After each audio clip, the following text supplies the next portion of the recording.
Praise God. Isang magandang gabi po sa ating lahat. Ito po ang ating JCLG Friday Online Bible Study.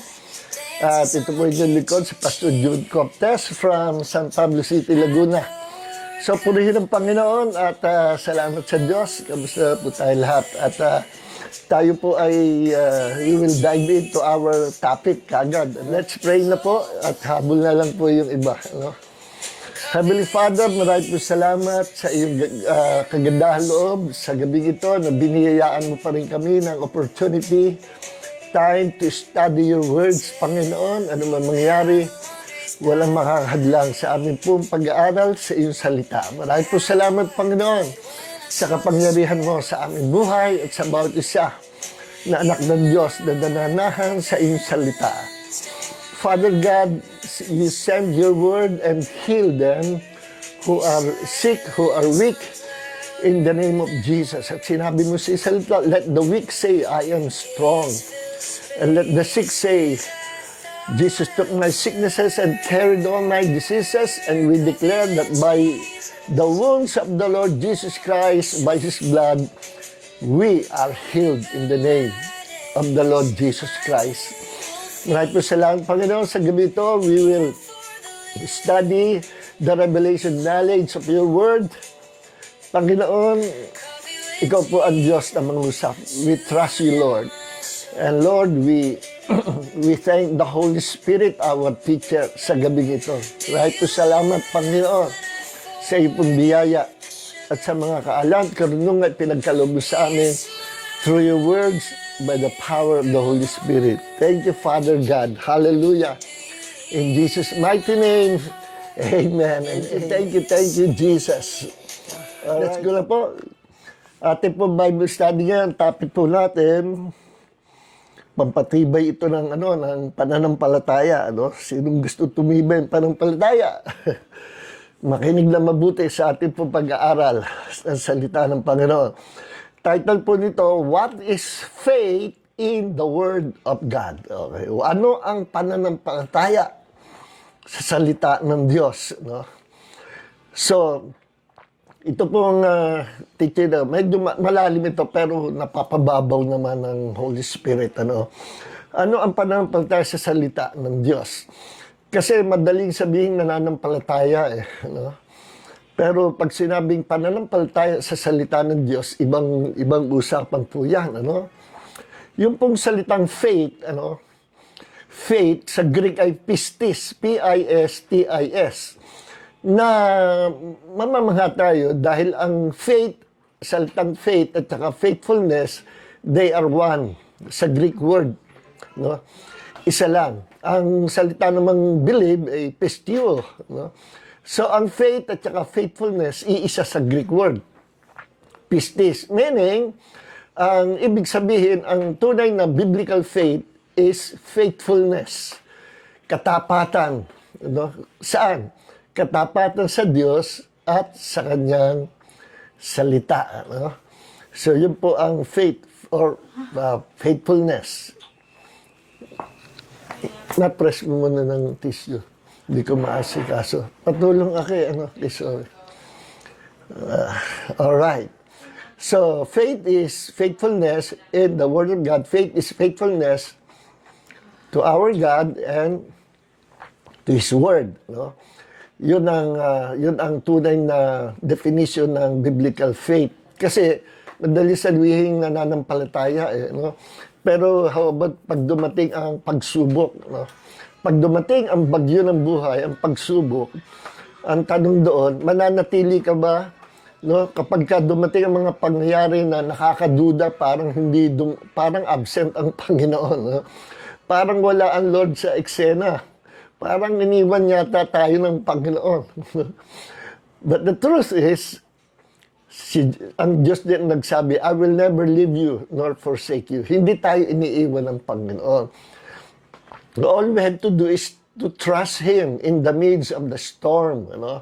Huwag tayong mag-aalangan, huwag natin isipin iniwan tayo ng Diyos. Naalala ko yung isang poem, kung tawagin niya, Desiderata. Ano? Pero in English yan, nilagyan title, Footprint in the Sand. No? Sa mga Christian bookstore, may mga poster niya na binebenta. Maganda yung point. Ito yung natagpuan nung matagal na natagpuan ito. At ito'y sinulat na hindi maalam kung sino, ano yung writer nitong, hindi ko maalam, parang poem yan, parang poem. Ano? Yata, hindi ako nagkakamali. Na ang istorya nito, kaya tinawag na Footprint in the Sand or Desiderata. No?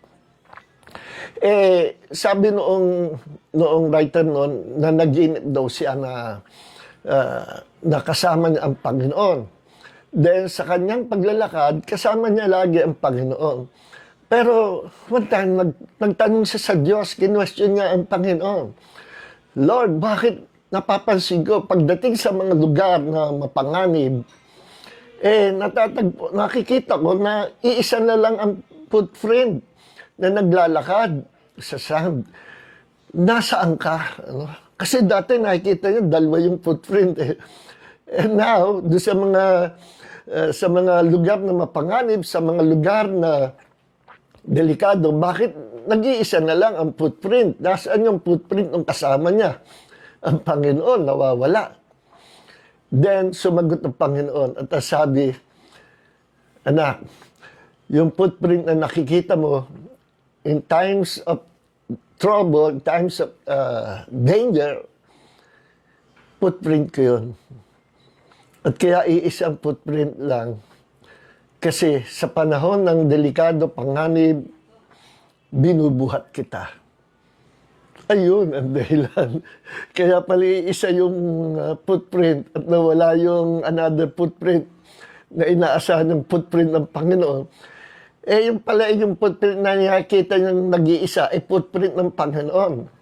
At nawala yung footprint niya kasi karga-karga siya ng Panginoon sa lugar na mapanganib, hindi sa pinabayaan ng Panginoon. Binubuhat siya. Magandang example, magandang point. Sino mang sumulat noon, ugma-ugma sa ating Christian life, sa mga battles of life ng mga Kristiyano, ugma-ugma sa panahon ng pakikipagbaka, binubuhat tayo ng Panginoon. Sa panahon ng danger, binubuhat tayo ng Panginoon. Sa panahon ng problema, binubuhat tayo ng Panginoon. At yan ang sinabi ng Panginoong Jesus, I will never leave you nor forsake you. Kaya faith in the Word of God is faithfulness and faithfulness to God. And trusting God, trusting Him and His Word. Pagtitiwala sa Diyos sa Kanyang salita. Okay. Yan ang tunay na pananampalataya. Nung araw pa, noong 70s, nung nagkaroon ng malaking revival ng teaching ng faith, ni-restore ng Panginoon yung malalim na teaching ng faith. Naglabasan niya yung mga teachers of faith, even the faith movement, lumabas dyan, panahon ng 70s, kainitan niya. Nandoon sa teaching of faith, ng faith movement, at ako po, laki sa faith movement. Pero hindi ko po nasang-ayunan yung ibang ginagawa ng mga ibang tagapagturo na na-extreme. Ano? In every revival, in every doctrine na nire-restore ng Diyos, sa umpisa lagi nagkakaroon ng extreme.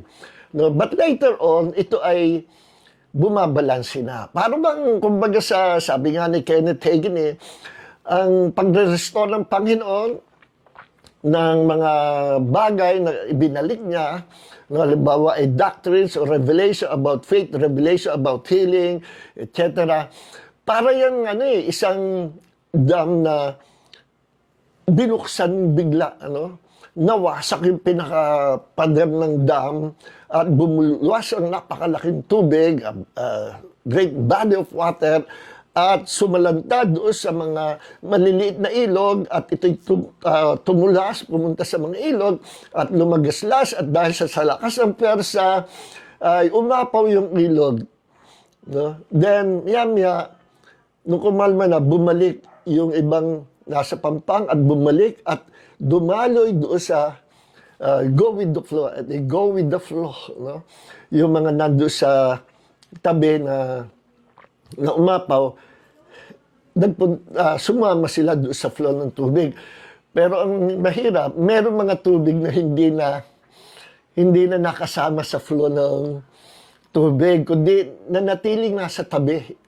Hindi na sila tumulas o nakasama doon sa flow ng tubig ng ilog. No? Ano nangyari? Ano mangyayari doon sa kasama sa pag-flow ng malaking tubig? Mananatiling fresh yung tubig, malinis, lagaslas, at susupply pa sa ibang mga direksyon ng mga ilog, pupunta yan kung saan pupuntahan, very active. Pero yung hindi nakasama sa flow at nanatili sa tabi ng pampang ng ilog, anong mangyayari? Nasikatan ng araw, naambunan, nalamigan, nahanginan, nandoon pa rin sila. Anong mangyayari? Time will come, magpuputik yun. At ang mga lamok, nagiging paboritong itlogan ng mga manok kasi nagiging stagnant water.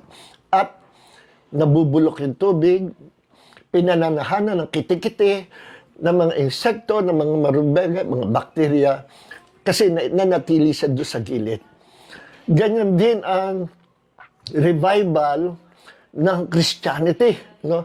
Ganyan yung restoration ng mga doctrines or apostolic doctrines na through the ages ay nirestore ng Diyos. Sa iba-ibang panahon nirestore ng Diyos. No? Maging yung fivefold ministry gifts, nirestore lahat yan ng Panginoon. Yung, hindi ibig sabihin nirestore, nawala. Kundi, not necessarily nawala, kundi napatago or parang natulog. Then, ginising, nirestore ng Diyos at na-reveal sa body of Christ. Pero ang malungkot, yung mga ibang churches na hindi nasakyan, yung revival, yun ang restoration, para silang tubig na nanatili sa pampang at nabulok. Ano yan? Panahon pa lang ng mga apostol, nawala na yung mga healing. Ano yan? Gifts of the Spirit, speak in tongues. Panahon pa ng mga apostol, they rejected the truth of the apostolic doctrine. They rejected the manifestation and power of the Holy Spirit. At sinabi nila, akala nila, yun ay nawala kasama ng 12 apostles. Doon sila nagkamali. Hindi nila nasundan yung flow ng revival. So pag tinrace natin ang history ng church, mapapansin natin na bawat panahon ay nagkakaroon ng restoration of truth, restoration of hidden doctrines, restoration of the gifts of the Spirit, restoration ng fivefold ministry gifts. No? Noong panahon ng 60s, ni-restore ng Diyos yung pastoral office or pastoral ministries.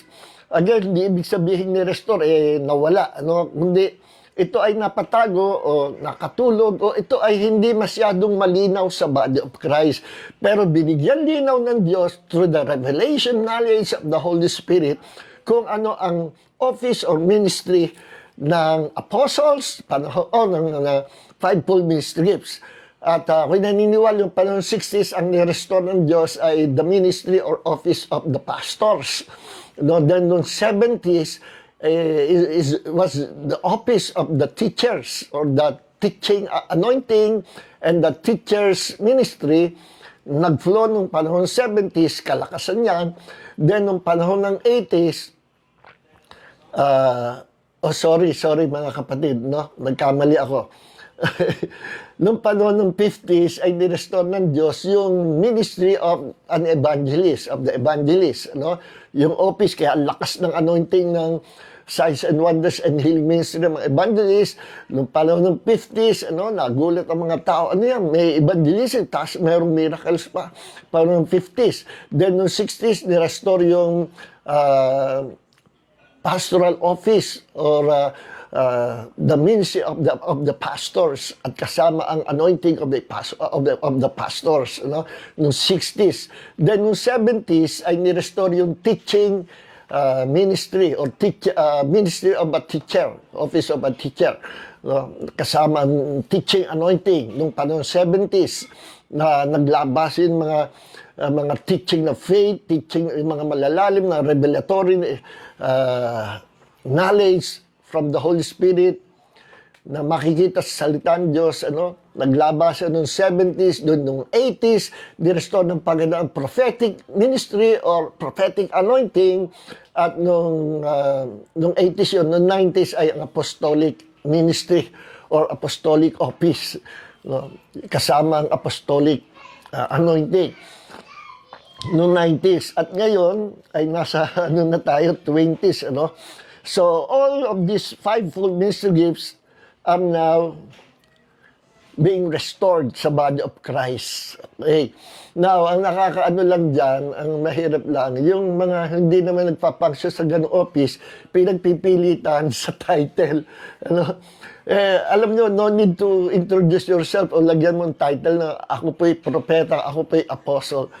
Nung nagkaroon revival ng prophetic anointing, halos karamihan nagpapatawag na prophet. Prophet daw sila, self-appointed prophet. Then nung umusbong na ang apostolic office, na revive or the restored office of the apostles, halos karamihan ng mga nagpapatawag ng apostles. At ngayon nga, ang daming self-appointed apostles at sila daw ay apostles. Nauso yung title na bishop, halos karamihan gusto maging bishop. At may mga umiikot naman na mga scammers, hindi mo alam kung Kristiyano o hindi, na bibilhin mo yung title na bishop kahit wala kang church. May mga ganyan scammers. Meron nga dito nakarating San Pablo nabuking ko Ang daming na-recruit, sa loob ng 1 week kung anong gusto mo, doctorate degree, babayad ka ng magkano ba yun? 6,000 pesos yata, Then gusto mo ng bachelor's degree, 5,000 or 4,000. And then masteral degree, 5,000 I think. I'm not sure sa price, Parang ang idea. At bachelor, 3,000 to 4,000. Nag-umiikot sila. At sila daw yung mga bishops, mga doctorate degree. Yung ibang miyembro nila nakikita ko sa mga conferences. Then, nangyari ang problem nila, nagsinungaling sila sa amin. Ang dami mga pastor. Ako sumali rin ako, pero kinutuban ako. Kasi ni-reveal sa akin ng Panginoon through dreams. Through dreams, mga ito ay mga fake. At itong mga ito, ang nais lang nila, magkaroon sila ng pera. Ginawang pagkakakwartahan. Imagine kung kukuha ng doctorate at 6,000 kung may umaten na 30 pastors, or 40 pastors na gusto magkaroon ng title doctorate degree, kung 5,000 sisigil, magkano yun? To make the long story short, itong mga tao ito, kaya ako nabuko at ako'y maghinala, sabi nila, sila daw ay approved ng CHED, Approved na ng CHED, nung ako'y na nag-iinit, nagduda ako. Pinakita ng Diyos sa akin sa panaginip na fake itong mga tao ito. Then tinawagan ko yung kakilala ko sa CHED. At sabi nung kakilala ko sa CHED, yung mismong director sa CHED, pastor, napatawag, itong mga ito, gano'n. Ay, naku, tinandong ko mga papers na yan. Ano po ba ito? Na-approve na siya? Hindi ma-approve yan. Pinayuhan ko sila, ganito, ganyan. Hindi na-approve, rejected. At nung sumunod na meeting namin, sinabi ko, ito po bang ating Bible school na ito, approved by CHED? Yes, kapatid, approved na ng CHED. Hindi ko Naku, sinabi ko, hindi, nangatala. Wino-workout na namin, ongoing na yung paper. Abay, hindi yun. Kinutuban na alam ko. Malapit na kapatid. Hindi rin malapit. Ang totoo niya, tumawag ako sa CHED at sinabi, tinandown yung papers nyo. Hindi kayo approve. Ang kasalanan nyo, nagsinungaling kayo sa mga lingkod ng Diyos. Ba't nyo sinasabing approve ng CHED? Kung sinabi nyo hindi approve ng CHED, walang problem. Ang sabi nga ng CHED, kung sariling Bible school, pero hindi naman approve CHED, walang problema. No? Huwag na sasabihin na approve ng CHED, hindi naman. Krimen yung ginagawa niya. Sabi, nagtayo yung mga pastor, akin na ho yung mga pera namin, ayaw namin. Salukuhan pala to. Sabi, huwag kayong magkagulo. Next week, idadain namin sa inyong sekretary. Hindi na po bunik, hindi na nagpakita. So, makikita nyo, no? Ewan ko ba kung mga Kristiyano ito, mga ito, hindi. So, paano ko tatawagin mananampalataya kung hindi ka tapat sa Panginoon? Paano kang tatawagin na you are living by faith or walking by faith? Kung wala kang faithfulness, wala kang faith. No? Alright. So, yan po yung mga, ang daming ganyan ngayon, pati mga Kristiyano na natitempt na gumawa ng pera sa masamang paraan. No? Kaya nga, delikado. At madalas, ipapahintulot ng Diyos yung mga pagsubok na mga temptation to test our faithfulness, to test our integrity, to test our faith. Ipapahintulot ng Panginoon. Kita niyo yung mga naunang Kristiyano, panahon ng mga apostles, ang mga Kristiyano, pinapakain sa leon, hindi sila natatakot. Pinapakulong, sinisilaban, tinatali sa poste at sinusunog, pinupugutan ng ulo. Sa communist land, sa mga lugar na bawal ang gospel, may mga pangyayari, tinatestify ng mga missionaries na may mga Kristiyano na pinapadinay ang kanilang pananampalataya. At nung i-deny, pinatay yung anak. At yung susunod ng mga anak, i-deny yung hindi, Jesus is our Lord. Patay din, sumunod yung asawa, ganun din. Katapusan siya. Hindi sila natakot sa kamatayan, hindi sila natakot na ikulong sapagkat meron silang faithfulness in the Lord Jesus Christ. They were faithful in serving God. Kaya ang tunay na mananampalataya ay faithful sa paglilingkod sa Panginoon, ano man mangyari. Susubukin tayo at ito ngayon, panahon ng pagsubok kung sino ang tunay na Kristiyano. Lalabas ang tunay na kulay sa apoy ng pagsubok. Alright. So, sarap sanang talakayin yung nangyayari sa panahon ngayon, lalo na sa sa area ng politics. Pero pasensya na kayo, hindi ako nangangarap patungkol sa politics. Magulo na nga sa politics, makikisali ka pa. Kaya yung sinasabi ko sa mga pastor na wag kayong sasali sa politics. It's not for us. Mahirap na magsalita. Ang dami ko alam dyan, mga kapatid. Let's dive into our main topic. What is faith in the Word of God? Okay. Ang pananampalataya sa salita ng Diyos, kaya nananampalataya sa salita ng Diyos, ano man mangyari, ano man pagsubok at dumaan, mananatili kang tapat sa Panginoon. Trusting God in every test and trials. Sa kahirapan, sa pagsubok, sa storms of life, you remain faithful in trusting God. Yan po yan. Ano man gawin sa iyo ng tao, if God is for us, who can be against us? Kung wala kang kasalanan, wala kang ikatatakot, ano man gawin sa iyo ng tao, sapagkat alam mo, back up ka ng Diyos. Unless na may ginawa kang kalokohan, matatakot ka nga, ano? Alright. Kasi pag gumawa ka ng kalokohan, ano, mawawala yung protection ng Diyos. Yes, may mga case na ganyan. Minsan nalilift up yung, nawawala yung heads of protection kapag ka tayo ay naging marumi sa harapan ng Diyos. No? Kaya nga, kailangan manatili pure ang ating puso, at kapag pure ang ating puso, madidiscern natin ang nangyayari sa paligid, madidiscern natin kung anong kilos ang mga ninja moves ng demonyo, ng mga demonyo, madidiscern natin ang kapanahunan. No? At i-reveal sa atin ng Diyos ang mga secret things of the kingdom. Ulitin ko, kapag malinis ang ating puso. And we are walking in the holiness and righteousness of the Lord Jesus Christ. Yan ang kalugod-lugod sa Panginoon. Okay.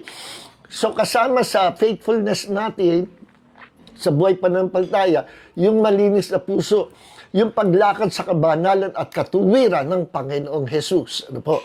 Okay. Now, basahin natin ang mga talata natin, yung ating mga key scriptures. Hebrews 11:1. Now, faith is the substance of things hoped for, the evidence of things not seen. Okay. Hebrews chapter 11, verse 6. And without faith, it is impossible to please God or to please Him. For the one who comes to God must believe that He is, and that He proves to be one who rewards those who seek Him.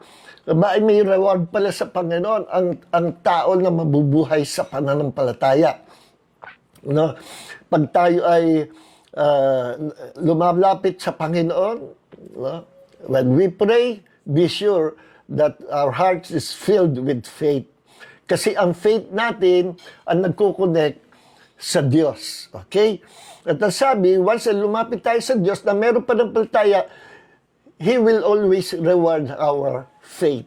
Okay, lagi may rewards ang Panginoon. It may be an answered prayer, it may be a blessing, it may be marami. Okay, because we're serving a good God. Okay, Romans chapter 10 verse 17. So faith comes by hearing, and hearing by the word of God. Ang pananampalataya daw ay naggagaling sa pakikinig at kinapapakinig ng salita ng Diyos. Okay, faith is one of the most important foundation of the Christian life. Yes. Alam niyo ba itong teaching ng faith, malalim o mababaw, ito po isa sa foundation ng Christian life natin. No? Pag mali ang foundation mo ng pananampalataya, lahat ng doctrines mo magiging mali na. Yes. Lahat affected. No? Kagaya halimbawa, sorry mga paborito ko example, mga kaibigan ko, mga Calvinists. I love all Calvinists and Reformed believers. I love them all and praying for them all na i-bless ng Panginoon ng liwanag. Kasi medyo madilim yung ibang yung doctrine. Example, ganito. Sa Calvinism, ang foundational teaching nila about faith, ganito. Yung kahit hindi ka pa nananampalataya, kung ikaw ay napili na ng Diyos, nakareserve ka sa buhay na walang hanggan, ikaw ay tinatawag na chosen by God or elect by God, hindi ka pa nananampalataya, ligtas ka na. See? Kung bumabanggayan sa Ephesians 2:8 na we've been saved by faith, by the grace of God. By grace we've been saved by faith. And it is by the grace of God, not by works. Sa pananampalataya daw tayo naligtas. So sa Calvinism, ang katwiran nila, kaya kung ikaw ay elect by God, darating ang panahon, sapagkat ikaw ay iniligtas na ng Diyos, even before the foundation of the world, hindi ka pa nga napapanganak, ligtas ka na . So darating ang panahon, pag sumulpot ka na sa mundo, mayroong perfect time ang Diyos na lalagyan ka ng pananampalataya. At dahil sa nilagyan ka ng Diyos sa pananampalataya, candidate ka sa ikaw ay tatawaging ligtas na. Kasi you are one of the elect. Individual election. Namili doon just individual nang makakasama sa elect. Yung hindi ka pa napapanganak, nakasama ka sa elect, mapalad ka. Kasi ligtas ka na. Wala ka pang faith. Hindi ka pa nakakakilala sa Panginoon. Ikaw ay ligtas na.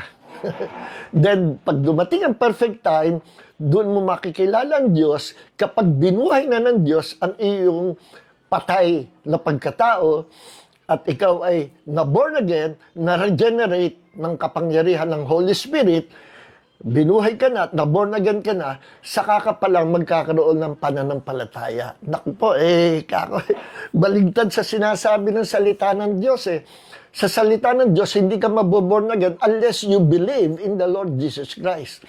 Bakit yung doctrine niya baligtad? Hindi ka pananampalataya kay Jesus na born again ka na. Saan sa Bible yan?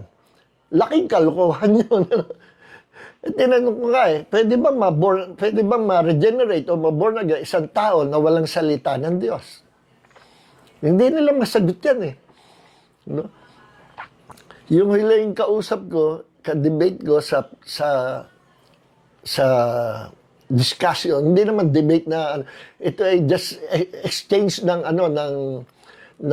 explanation, wala tayong hindi ko intention na debatehin o awayin, ang intention ko tulungan sila. Yung kausap ko umpisa ang posisyon niya regeneration, kailangan ma-born again muna kahit walang faith.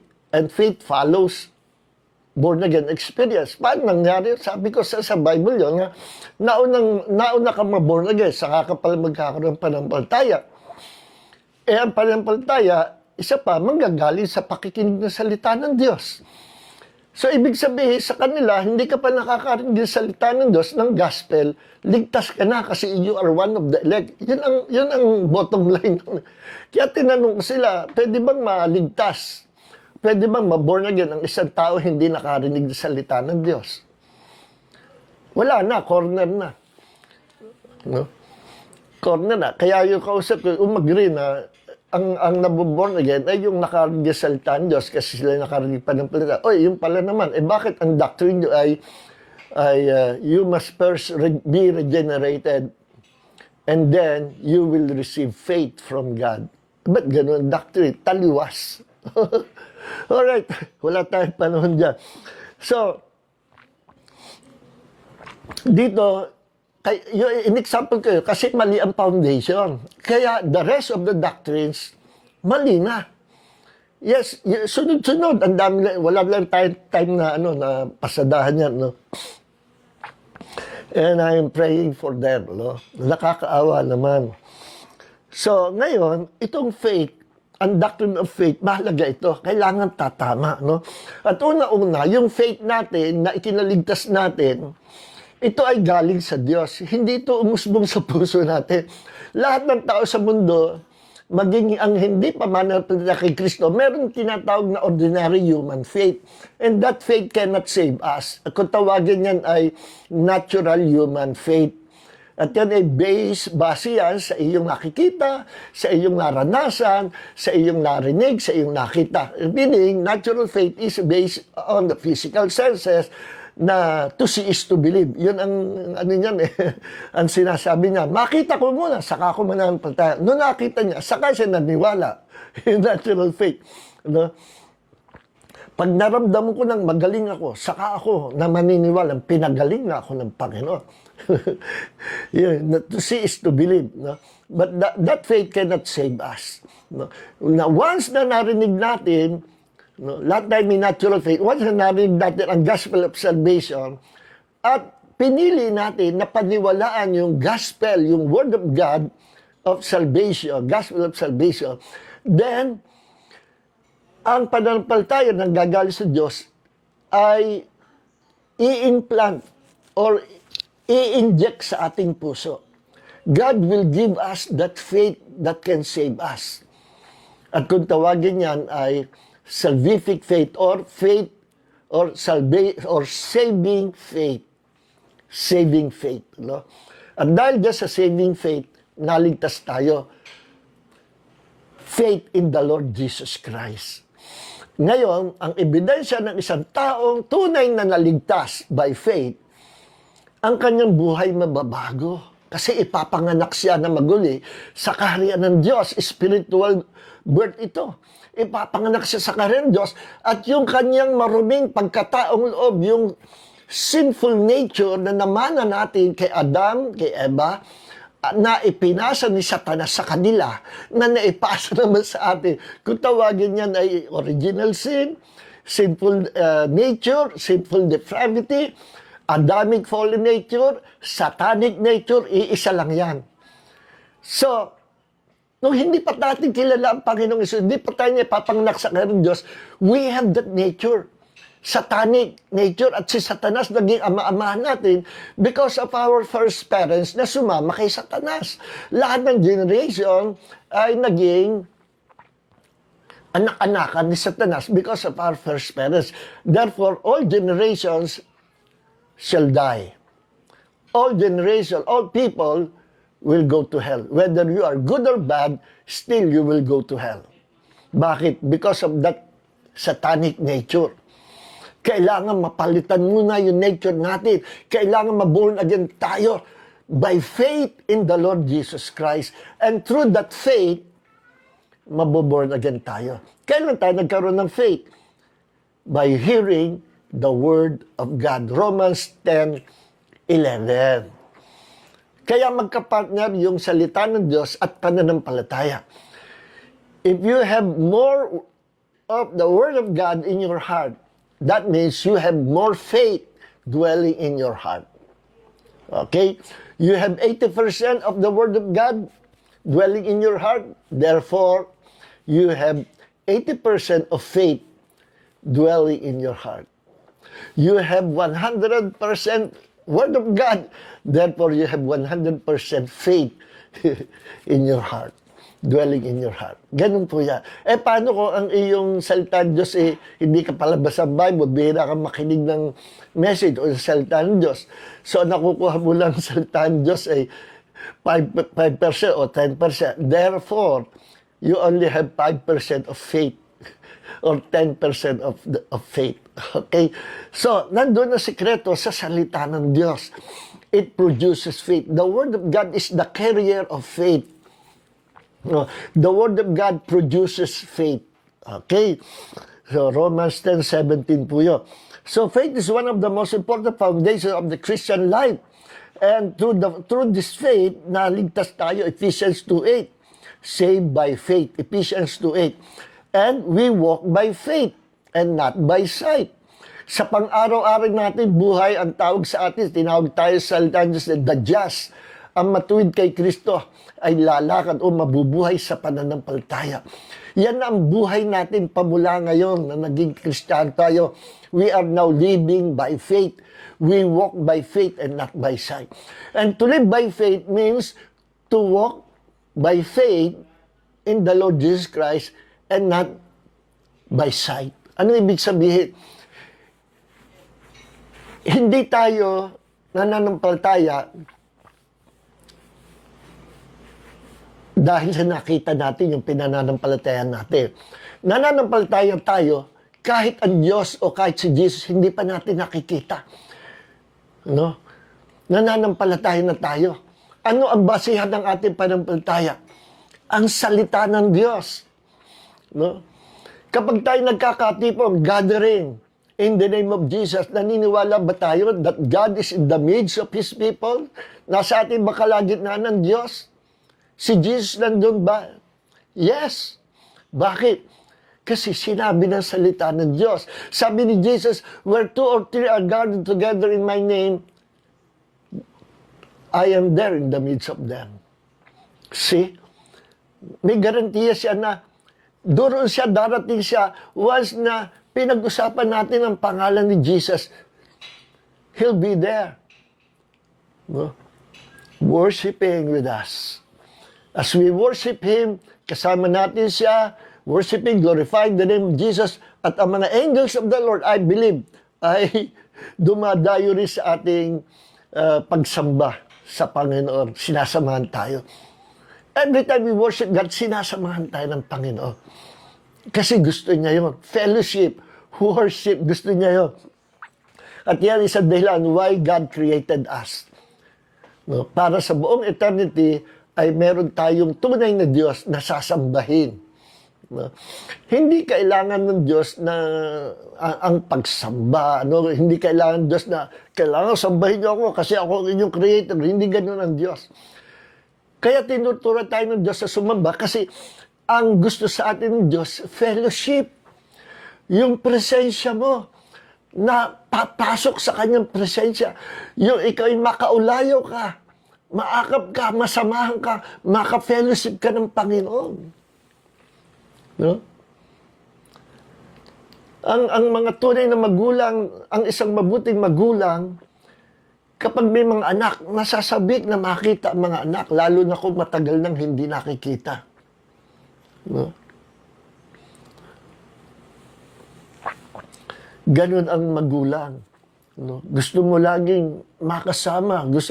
Malungkot ang magulang kung ang iyong anak lumalaki tapos malayo ang kalooban sa'yo.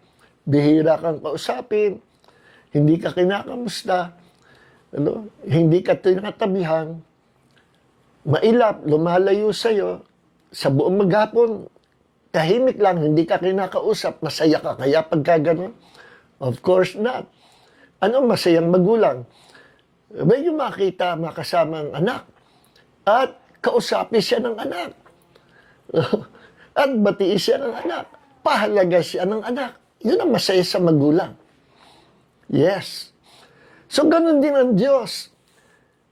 God, ang Diyos, hindi kailangan yung pagsamba natin. Kaya tayo tinuturuan Diyos sumamba because He wants us to fellowship with Him, to be with Him. At upang maipadaman ng Diyos ang kanyang pagmamahal sa atin. Okay. Now, we cannot approach God without faith. No? Sabi nga sa Hebrews 11:6 ay napakahalagang panampalataya kasi tayong lumalapit sa Diyos as we enter into the presence of God, we must enter by faith. Kung wala kang panampalataya, hindi ka makakapasok sa presence ng Diyos. No? Baka pag lumalapit ka sa totoo ba ang Diyos? Baka naman hindi. Baka kalokohan lang to. Sayang na ito gagawin ko pag-spend ng time sa pananalangin. Eh pagka ganyung attitude mo, you don't have faith. At nalulungkot ang Diyos, wala kang panampalataya. Kaya, when we come to God, when we enter into His presence, be sure your heart is filled with faith or full of faith. Naku, tuwan-tuwa ang Panginoon. Anong sabi? May reward ang faith natin. Hebrews 11:6, siya ang tagapagbigay ng reward. He will answer our prayer. He will bless us. He will be favored by God. He will surround us with His favor like a shield. He will bless us and bless our children, and even our children's children will be blessed because of you, your faith. Okay? Now, so, we be saved by faith, Ephesians 2:8. We walk by faith, 2 Corinthians 5:7. And we overcome the world by faith, 1 John chapter 5, verse 4. No? Mahalagang pananampalataya kasi hindi ka magtatagumpay sa buhay Kristiyano kung wala kang pananampalataya o kung ikaw ay paduda-duda sa Panginoon. You will be defeated. Kaya ang buhay Kristiyano, maraming action yan. Para ka nanonood ng action movie. Maraming action, maraming adventure of faith sa buhay natin. Naku, kung may kukwento ko yung... ako'y nasa panampalataya sa Panginoon for more than 40 years. Kung may kukwento ko sa isa-isa yung na-experience ko, masasabi ko, this is the adventure of faith. May adventure. And exciting ang adventure ng faith. May labanan. At every battle, lagi ko nakikita ang Panginoon, ang pagtatagumpay. Inililigtas ako ng Panginoon. Kaya ngayon sinabi ni Paul, if God is with us, who can be against us? Bakit ka matatakot sa mga taong uusig sa'yo? Bakit ka matatakot kung anong gawin sa'yo ng tao? If God is with us, who can be against us? Kakampi mo ang Diyos. Yes. Kahit ka pa ipakulong, kahit ka pa sakta, kahit pa parusa ka, kakampi mo ang Diyos. Remember, si Shadrach, Meshach, Abednego, very firm ang kanilang pananampalataya. Sabi ni King Nebuchadnezzar, lahat, pagising nyo sa umaga at narinig nyo ang tunog ng signal, no? Lahat kayo luluhod sasamba sa aking larawang ginawa. May malahiganting laraw si Nebuchadnezzar. Lahat kayo luluhod. Alam ni Shadrach, Meshach, Abednego, mga dabarkads ni Daniel ito mga kabataan ito. Alam nila idolatry yun. No? At sabi nila, at ginawa nila, lahat ng tao nakaluhod, sila lang ang hindi. May nakakita sa kanila. Kaya isinumbong sila kay King Nebuchadnezzar. At nagalit si King Nebuchadnezzar. Huli niya, itapon sa hornong apoy. Hindi marunong sumunod. Hindi sila natakot. No? At sabi ni King Nebuchadnezzar, painitin ng 10 times ang hornong apoy para sunog itong mga ito. Matitigas ang ulo, ayaw lumuhod sa larawang mo. Okay lang sa kanila. At tinapon sila, yun nga nagpapainit ng apoy na nasunog din. Bakit? Pinainit ng gusto, lumagablab, nasunog siya.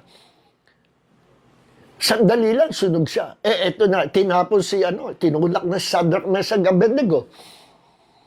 Nakita nila, naglalakad lang doon sa ibaba. Sa hornong apoy, naglalakad. No? Sabi ni King Nebuchadnezzar, di ba 3 yung taong ating itinapon dyan sa hornong apoy? Bakit nakakita natin, naglalakad yung 3, plus meron pang isa. 1, 2, 3. Hindi sila nasusunod. Plus, may kasama pa silang isa. Sinong isang yun? Who is the 4th man? Kayo, ano sagot doon? Shadrach, Meshach, Abednego, 1, 2, 3, plus the other man. Who is the 4th man? Jesus. I believe it was the Lord Jesus Christ. Sinamahan sila sa apoy ng pagsubok. Alam niyo, bago sila itapon doon, anong declaration of faith nila? King Nebuchadnezzar, hindi po kami sasamba sa larawang inanyo-anyo. Sapagkat ang Diyos ang magliligtas sa amin, ang aming Diyos. Diba? Meron silang faith, ililigtas sila, pero may bali rin. At kung sakaling hindi kami ligtas, hindi pa rin kami sasamba. Ganon ka-firm sila. Tugunin sila o hindi tugunin ng Diyos, they still believe their God. And they will only worship that one God. Their one God, Yahweh. Ano ang faith nila? Tugunin mo kami ng Diyos o hindi kami tugunin ng Diyos, hindi mawawala ang aming pananampalataya at pagtitiwala sa aming Diyos. Yan ang pananampalataya nila. Ngayon, ang mga mananampalataya ngayon, very shallow, napakababo ng pananampalataya. Mananampalataya ako as long na ako'y inililigtas ng Panginoon. Paano kung hindi? Alam mo, Brad, kung hindi, magdududa ako kung mahal talaga ako ng Panginoon.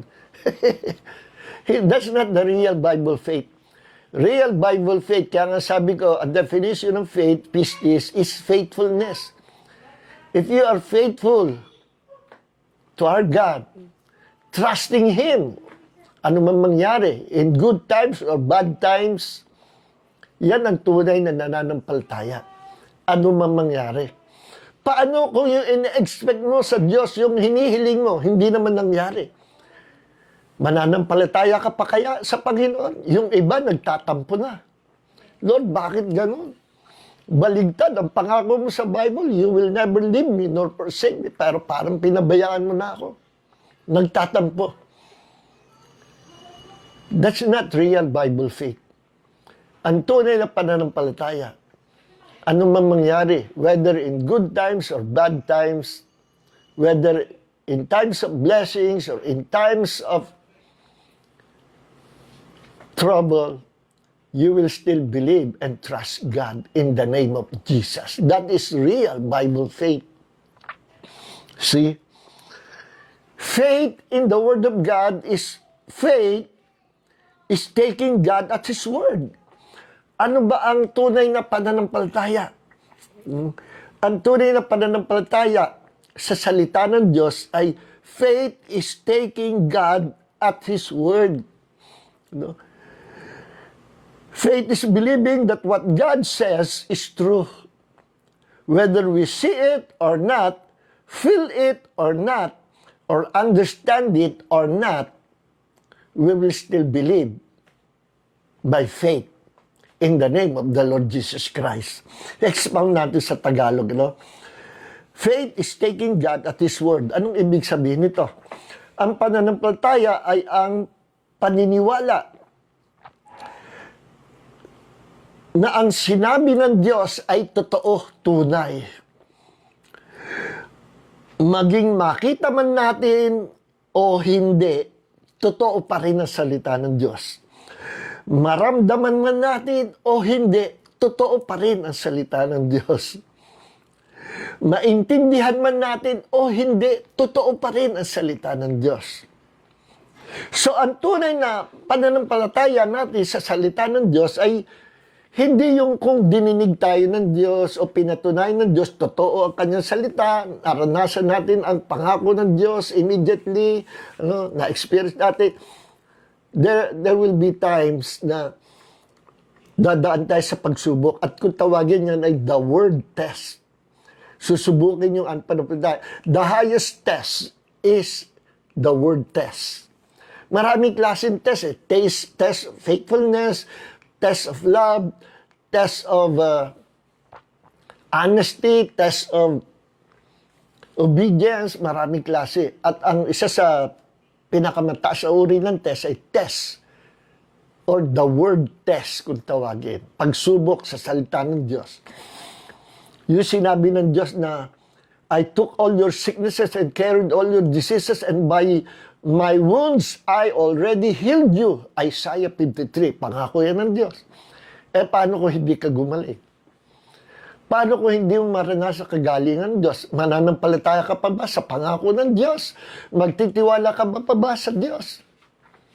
Kung ikaw ay merong tunay na pananampalataya sa salita ng Diyos, ganito yan, kapatid. Maranasan mo o hindi ang pangako ng Diyos, you will still believe that all the promises of God are yes and amen. Totoo na totoo. Maranasan mo man o hindi. Kita nyo sa pagbinasa natin ang Hebrews chapter 11, yung mga heroes of faith, no? Mga heroes of faith doon, sila Daniel, sila David, sila Moses, sila Samson, sila Gideon, mga nagtagumpay sa labanan.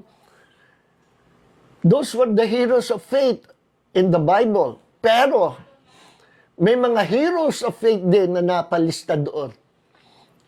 Na ang sabi doon, sila ay dumaan sa pagsubok, pinatay, inabot na nila kamatayan, hindi nila na-receive yung pangako ng Diyos, nakamatayan na nila, hindi pa rin nangyayari, but still, they were called heroes of faith. Bakit? Kasi hanggang kamatayan, mangyari man o hindi mangyari ang salita ng Diyos, still they believe. Still they believe and trust God. Ano man mangyari. They still believe in the promises of God. Kahit hindi nila maranasan, hanggang sa nakamatayan na nila. Wala yung answer. Pero ang answer, pag dating nila sa presensya ng Diyos, doon sila bibigyan ng reward. Mas maganda yung reward sa heaven, pang eternity yun, kaysa reward sa mundo, temporary. At pagdating sa heaven, yung mga walang reward sa lupa, sila yung may mga malalaking reward sa heaven. Yes. Sapagkat, ang sabi nga sa Hebrews 11:6, ang Diyos ay nagbibigay ng reward sa mga tao na nanampalataya o lumalapit sa Kanya sa pananampalataya. Whether na nakita mong totoo yung pangako o nakamatayan mo na hindi mo nakitang totoo, pero still nanampalataya ka sa pangako ng Diyos, that is what faith in the Word of God means. Kita nyo yung declaration of faith ni Shadrach, Meshach, Abednego, itatapos sila sa horno ng apoy. Haring Nebuchadnezzar, sasabihin na namin sa inyo, hindi pa rin kami sasamba sa inyong Diyos-Diyosan. At kahit kami itapon nyo sa hornong apoy, ang Panginoon ng aming kaligtasan.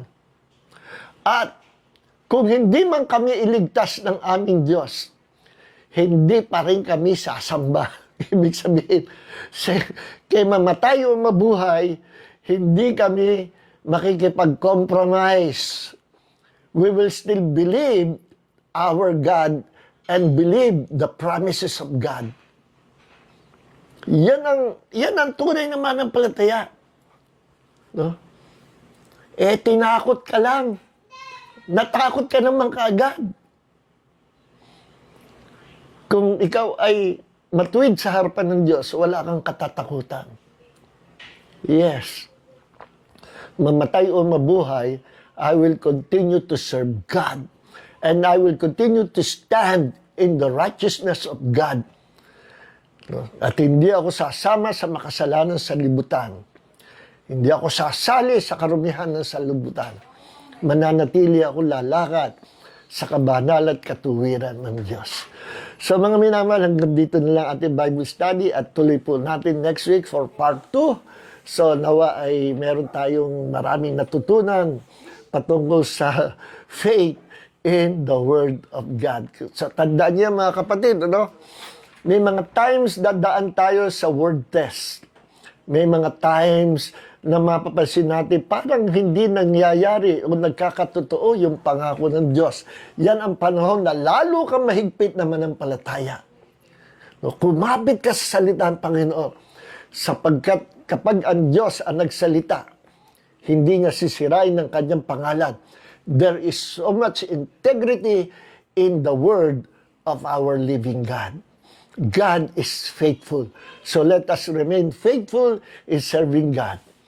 God bless everyone. Heavenly Father, maraming salamat sa gabi ito, sa pagtuturo mo sa bawat sa amin. Dalangin po namin na patuloy rin namin ma-share ang video teaching nito sa mga tao na magpuproduce ng pananampalataya sa kanilang mga puso, Panginoon. Marami po salamat. Pagpalain mo ang aming mga nakasamang kapatid sa Bible study nito.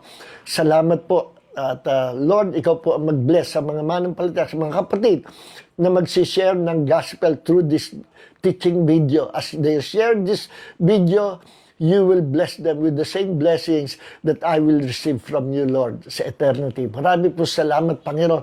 We are partners in your kingdom. Lord, salamat, Panginoon, sa iyong blessing sa amin. Thank you, Father God, and all glory and honor belongs to our Lord God and Savior, Jesus Christ. Amen and amen and amen.